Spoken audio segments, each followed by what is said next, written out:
So I grew up here, Southeast San Diego, and growing up in the inner city, I didn't know what my story was. I was often stereotyped being a young African American male. It was pretty tough, really trying to find an identity. And my whole goal growing up was to get out of my comfort zone. And I got out of my comfort zone when I got into theater. I had to take a year of visual performing arts at Helix High School. And when I got into theater, people were wondering, well, what is Nate doing? He's now trying to be something that he's not. I played basketball, I rapped, which I still do, which I still love, but these were the boxes that I fit in. And when you kind of do things that aren't a part of your culture or aren't a part of what people want you to be, it's often surprising because they themselves are probably in a box and in their comfort zone and reinforcing their stereotypes. So once I got into theater, I realized, wow, this is interesting, and I liked it. I built more opportunities by saying, well, if I got out of my comfort zone here, let me do some other things. I got involved in speech and debate. I got involved in our charter board. I started our Invisible Children Club back in high school, and really started doing a lot of things that allowed me to embrace a new story, to write the story that I wanted to be instead of living the story that so many people wanted me to be. And when I had that courage, I decided to apply to colleges that at one time I didn't believe I could get into, or that I was capable of being at. And I got a scholarship to the University of Southern California, and I was a first generation college student. And now I'm in another space where I'm out of my comfort zone. And how do I now navigate this space, allowing me to be the best that I can be? And while I was there, this was the first time where I really realized discrimination on another level. Because being at a predominantly white institution and being a person of color who didn't play a sport, who wasn't there on athletic scholarship, people didn't know why I was at that university. Often, I was questioned of what I was doing there. They would ask me for my ID, and I would have to continue to prove that I was a student here. And there were many times where I was racially profiled, and there came an instant where I was throwing an event, and it was a party to celebrate all of our classes being done and us being able to now graduate. The party was registered, it was organized, there was security, everything was put together. But there was another party going on across the street who were friends of mine, mainly white party goers. They were told to stay in the house and be safe while they handled us over here, the students of color. And although I had all of these stereotypes and labels and different things that I've experienced throughout my years, this was the first time where somebody was telling my story and literally put me in handcuffs. And so there's a difference, because what happens is you can be stereotyped or you can be labeled or other people can tell your story and you can laugh about it and you can joke. But the minute it becomes to a situation where you're literally in handcuffs or someone is really using you as a way to oppress you or to marginalize you or to make you a victim of these situations, that's when you allow them to control you and have power over you. And at that moment, I realized that I had to stand up for myself and for other people who were voiceless. 79 LAPD officers showed up to my house in riot gear. They made a barricade on 23rd and Hoover down the street from USC. And being a first generation college student and being that I had just finished all my classes, I realized that I was getting my BA, but I would still be a target no matter what. The color of my skin, the way I dress, my culture. To many people, there's a lot of things that make me inferior. And from that, I created Movement B. And I came back to San Diego, and I realized I didn't know who I was fighting. I was swinging at the air, fight the system. But it was invisible power. I didn't know who I was fighting. Is it President Obama? Is it white supremacy? Is it these corporations? Of course, there's a lot of things mixed in, but I realized the fight is within.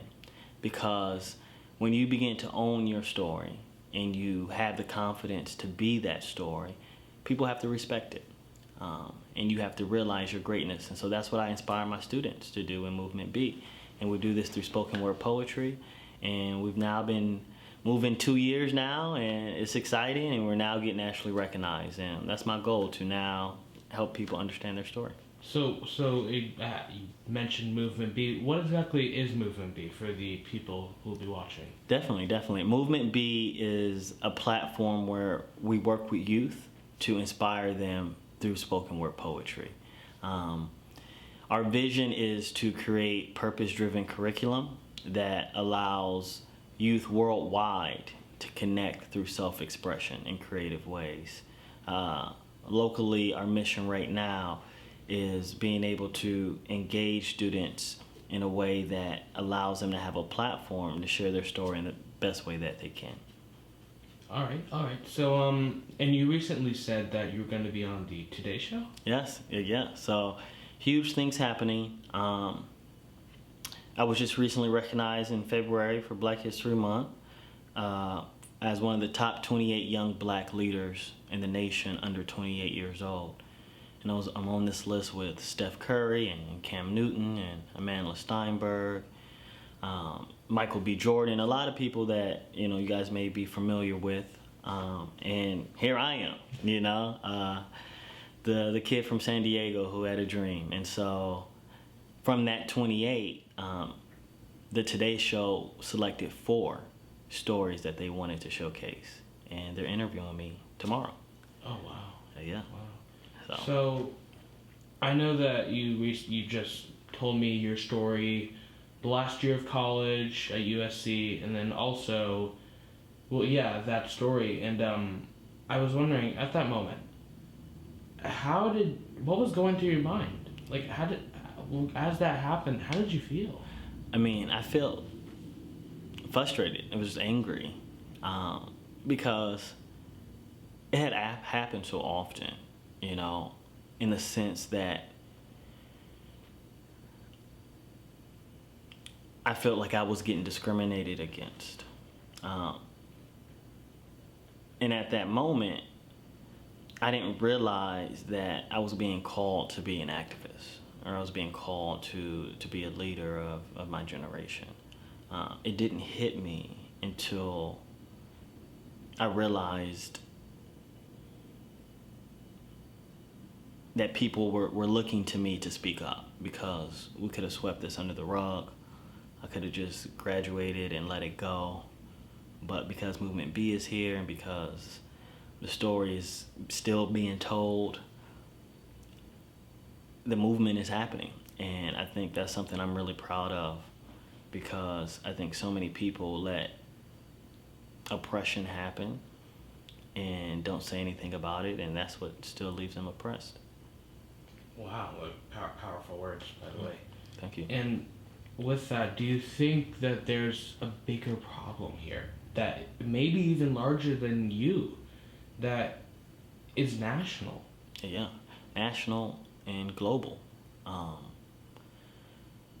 I always say that it's bigger than me because it is.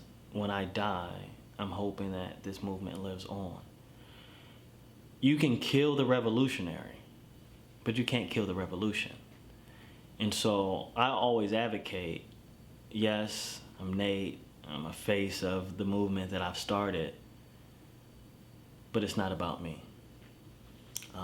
And if I can continue to pour into the youth, that's why this is the goal. You create a sustainable system and a model.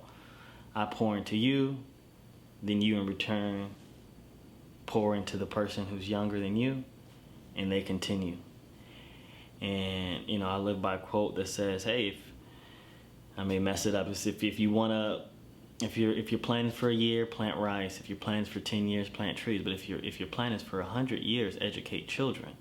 And it's really important, because I think most of us react without strategically thinking about how to create change. And that's what happens when we're angry. Oh my gosh, I'm fighting.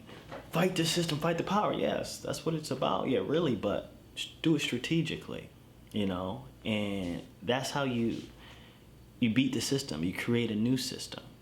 You challenge the status quo by gathering all of these different voices together, multiplying them, growing a movement that there is no face ultimately. In that when you see movement B, you see a world of individuals from all over who are telling their story. And that's what makes it powerful.